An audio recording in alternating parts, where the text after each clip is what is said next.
बिहारमधल्या बक्सर जिल्ह्यातील चौसा नगर पंचायतमधील मन हेलावून टाकणारी घटना समोर आली आहे। एका तरुणाने 18 वर्षीय तरुणीचं लग्न होत असताना चालू विधीमध्येच लग्नाच्या भर मंडपात जाऊन दिवसाढवळ्या आपल्याकडे असलेल्या बंदुकीनं तरुणीला गोळी घातली। पण असं काय घडलं होतं की या तरुणाने एवढं टोकाचं पाऊल उचलावं? संपूर्ण घटना जाणून घेऊया या व्हिडिओच्या माध्यमातून। नमस्कार, मी गीतांजली आणि आपण पाहत आहात समांतर। बिहारमधील बक्सर जिल्ह्यातील चौसा नगर पंचायत येथे एका छोट्या गावात 25 फेब्रुवारीला आरती कुमारीचं लग्न होतं।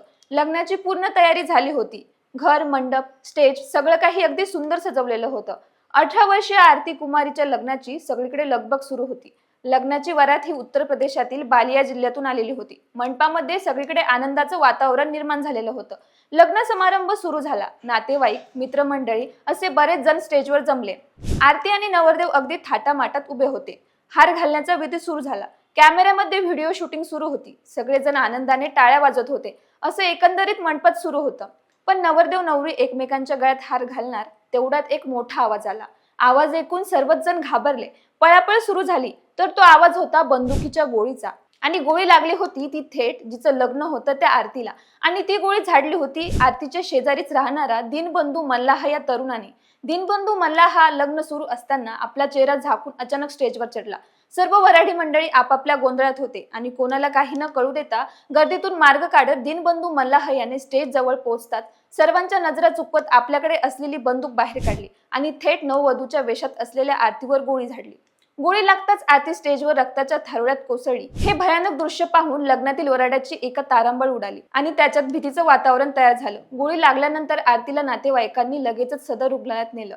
पण तिथे प्राथमिक उपचारानंतर डॉक्टरांनी तिची नाजूक अवस्था पाहून तिला ट्रॉमा सेंटर येथील वाराणसी येथे हलवण्याचा सल्ला दिला।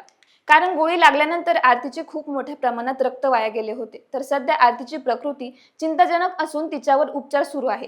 ती मृत्यूशी झुंज देत आहे। पण प्रश्न असा आहे की दीनबंधू मल्लाह याने आरतीला संपवण्याचा प्रयत्न का केला?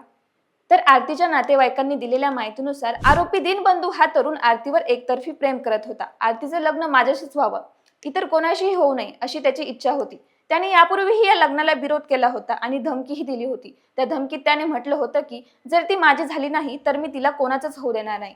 हे वाक्य म्हणजे फक्त डायलॉग नव्हता, तर दीनबंधू मल्लाहनं ते यावेळी खरंच केलं होतं। आधी त्याने आरतीच्या कुटुंबियांना आरतीचं माझ्यासोबत लग्न लावून द्या अशी मागणी देखील केली होती। परंतु तेव्हा आरतीच्या कुटुंबियांनी त्याचं ऐकले नाही। तर त्याचा बदला त्याने घेण्यासाठी लग्नाच्या दिवशीच हा भयानक कट रचला होता असं आरतीचे नातेवाईक हे सांगताय। मुफसिल पोलीस ठाण्याच्या पोलीस निरीक्षकांनी घटनास्थळी पोहोचून तपास केला। तर संपूर्ण घटनेचा तपास केल्यानंतर अप्पर पोलीस निरीक्षकांनी सांगितलं की हे प्रकरण स्पष्टपणे एकतर्फी प्रेम प्रकरण आणि मानसिक विकृतीशी संबंधित आहे। पोलिसांनी आरोपीची ओळख पटवली असून त्याच्या अटकेसाठी अनेक ठिकाणी छापे टाकले आहेत। तर या संपूर्ण प्रकरणाबद्दल तुम्हाला काय वाटतं? तुमचं मत आम्हाला कमेंटमध्ये नक्की सांगा आणि समांतरला सबस्क्राईब करायला विसरू नका।